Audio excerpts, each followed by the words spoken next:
কিসের অনাচার? আজ পর্যন্ত আমার মেয়ে কোনো অনাচার করেনি ন্যায়রত্ন মশাই।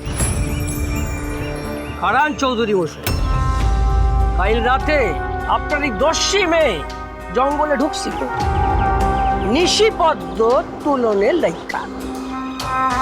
ভুল কইছি?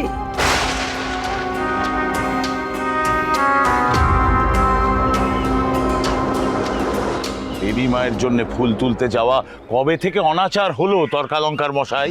না না না না না না না না, দেবী মায়ের ফুল তোলা কোনো অনাচার নয় চৌধুরী মশাই। রাতে তো ভীমরাজ্যের দস্যু এসেছিল ছাতিনার জঙ্গলে। আমি কাটারি নিয়ে ওদের সামনে না দাঁড়ালে ওরা একজন ভালো মানুষের প্রাণ নিয়ে নিত।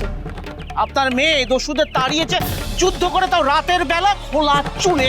এটা অনাচার। না, হ্যাঁ অনাচার। না, আমি মানি লাঠি না। তরোয়াল এই সব মেয়েদের হাতে তুলে দেওয়া মানেই ঘোর অনাচার। আমার মেয়ে কোনো দোষ করতে পারে না। এই মেয়েটি আমাদের যুবরাজকে কাল রক্ষা করেছে নাকি? জঙ্গলে দস্যুদের তাড়িয়েছে বললো এরা। এমন সাধারণ এক মেয়ে কি দস্যুদের সঙ্গে লড়াই করতে পারে?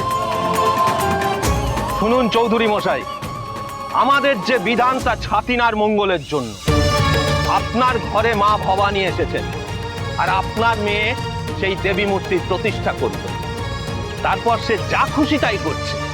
এতে কি মা অসন্তুষ্ট হচ্ছেন না? শুনেছেন তো নাটোরে কি কাণ্ড ঘটেছে?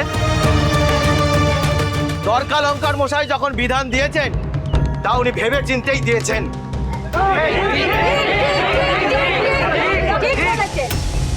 অনেক কথাবার্তা হয়ে গেছে। ন্যায়রত্ন মশাই, কয়লা ভবানীর হাতে তুইলা দেন। শুভক্ষণ পার হয়ে যাইতেছে।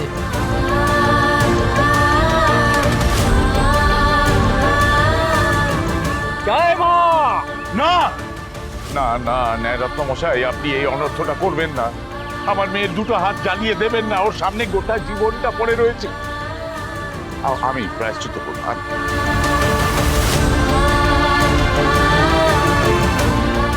আমি এখন ছদ্মবেশে আছি, ক্ষমতা তো খাটাতে পারবো না কোনো। মন শক্ত করুন চৌধুরী মশাই, মন শক্ত করুন। আমি ব্রাহ্মণ সমাজ আর আপনাদের সকলকে অনুরোধ করছি, আমার ভবানী মায়ের কথাটা আরেকবার ভেবে দেখুন। দয়া করুন। বাবা থাক, আপনি কেন হাত জোড় করছেন পণ্ডিত মশাইদের সম্মুখে? কি দোষ করেছি আমি? এনারা বলছেন তো আমি নিজের হাতে মায়ের প্রতিষ্ঠা করেছি বলে এনাদের বলে দেওয়া আচার মেনে আমাকে চলতে হবে।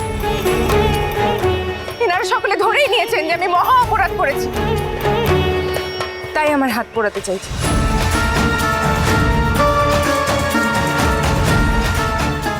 আমি জানি, মা ভবানী জানে যে আমি কোনো দোষ করি না।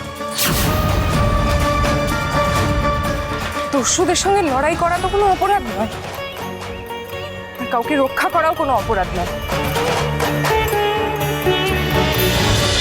রাজরাজেশ্বরী রানী ভবানী, সোম থেকে রবি প্রতিদিন রাত 8:30টায় স্টার জলসায় ও জিও হটস্টারে।